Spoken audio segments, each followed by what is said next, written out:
El tercer mandamiento nos dice: no tomarás el nombre de Yahvé tu Dios en vano. En el ambiente bíblico, el nombre de una persona expresa el significado de la misma. Un nombre no es una casualidad para denominar algo o a alguien, ni un recurso para la memoria, sino el sustituto de la existencia real, la representación de lo que uno quiere expresar. La frase "yo te conozco por tu nombre" de Éxodo 33:12 significa una acción de Dios en el ser humano. Pero como el ser humano no puede poseer a Dios, es decir, conocer su nombre por voluntad humana, Dios da a conocer su nombre revelándose a Moisés delante de la zarza. Éxodo 3, del 13 al 15. Pero Dios no concretiza su nombre, pues de lo contrario la persona humana moriría, como dice Éxodo 33:20. Dios dice: yo soy el que estoy contigo, y señala así su presencia y actividad. Esta autodefinición de Dios se relaciona con el verbo hebreo ser o estar, de donde sale el nombre de Yahvé o YHWH en las consonantes que corresponden al hebreo. El nombre Yahvé implica el sentido de quien está aquí interviniendo. También significa yo soy el que estaré contigo. Pues Moisés es llamado a una misión, ser instrumento de Dios para la salvación de los hebreos. Por ello, el nombre de Dios Yahvé tiene una significación histórica, un sentido proyectado para la historia de la salvación. El nombre YHWH entra en la composición del nombre de Jesús, Jesús en griego, y Yeshua o Yehoshua, Jesúe en el Antiguo Testamento, junto con una forma del verbo hebreo salvar, ish. De ahí tenemos la fórmula Jesús Yahvé salva, Yahvé salvador. Es decir, el nombre de Jesús se forma de Yahvé y de salvar. Tomar el nombre de Dios en vano, usar falsamente mintiendo, perjurando. Perjurar es jurar en falso, mentir, contradecir un juramento. Esa expresión se refiere a un uso supersticioso, vinculado a la práctica de los exorcismos, talismanes, maleficios y encantamientos, cuya eficacia se pensaba que derivaba del empleo del nombre de la divinidad. Yo soy el que soy. La mejor traducción es la de optar por una expresión más concreta, como yo soy el que estoy o yo soy el que estaré. Se presupone asimismo que la autodefinición de Yahvé como Dios de Moisés es precisamente una definición dirigida hacia el pueblo de Israel y por lo tanto en proyección hacia la liberación futura de ese pueblo. De la esclavitud en Egipto se pasará a la libertad rumbo a la tierra prometida.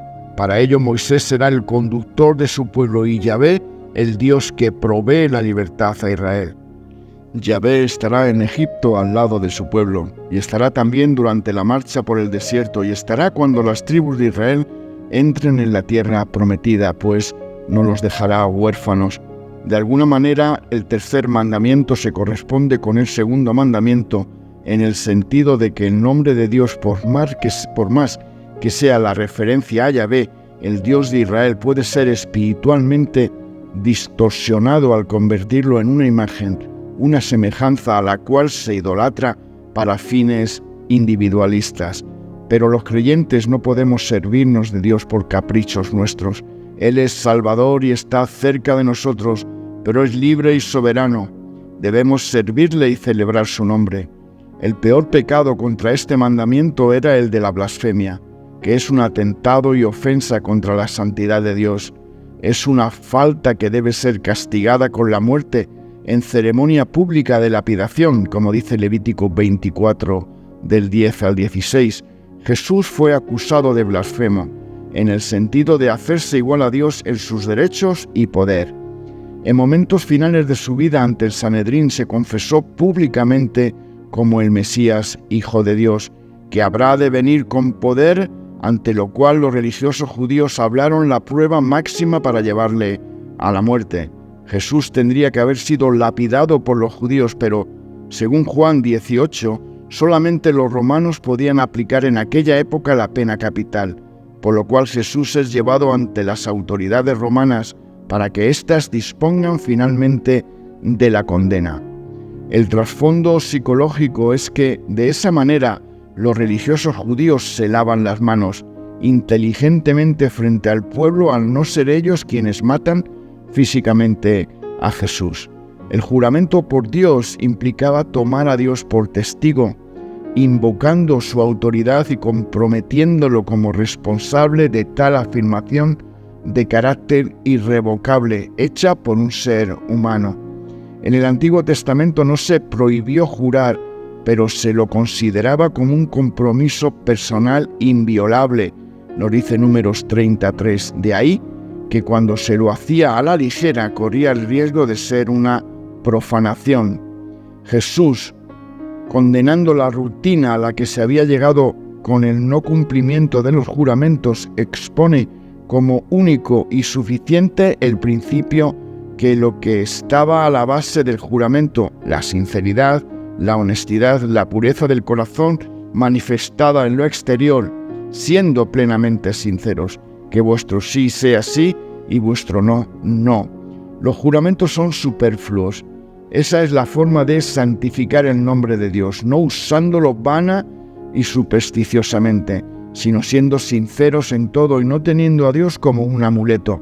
En consecuencia, la solución hebrea ya desde tiempos antiguos fue la de no nombrar a Yahvé por su nombre, sino reemplazarlo por epítetos como el Señor, Altísimo, Dios, Adonai, etc. Esta costumbre sigue vigente en el judaísmo hoy en día. Hablar en nombre de, como los profetas, significaba hablar con la autoridad y por el encargo de esa persona. Así es el sentido de orar en el nombre de Jesús. Dios da a conocer en Jesucristo el contenido espiritual de ese nombre y el carácter que éste expresa. Filipenses 2, 10 y 11. Pero atención con la actitud de los fariseos hipócritas que menciona Jesús. También toma en vano el nombre de Dios, quien continuamente utiliza un lenguaje religioso, hablando en toda circunstancia del Señor y explicando y atribuyéndoselo todo a Él. ¿Dios es un comodín para explicar cualquier cosa? ¿Y los gobernantes, dictadores, militares que juran con la mano en la Biblia? Hitler hablaba de la providencia que estaba con él. En la época de las colonias, los esclavos negros que se embarcaban desde África eran bautizados en el puerto de salida por un sacerdote, pensando que el bautismo salvaría sus vidas. Y así, si había un naufragio y morían, estarían con el Señor. Jesús ora en Juan 17, 4 al 6. Él manifestó en su carácter vida, entrega, obediencia y sacrificio, lo que significa el nombre de Dios, y corresponderlo con la vida. Que el Señor os bendiga. Amén y amén.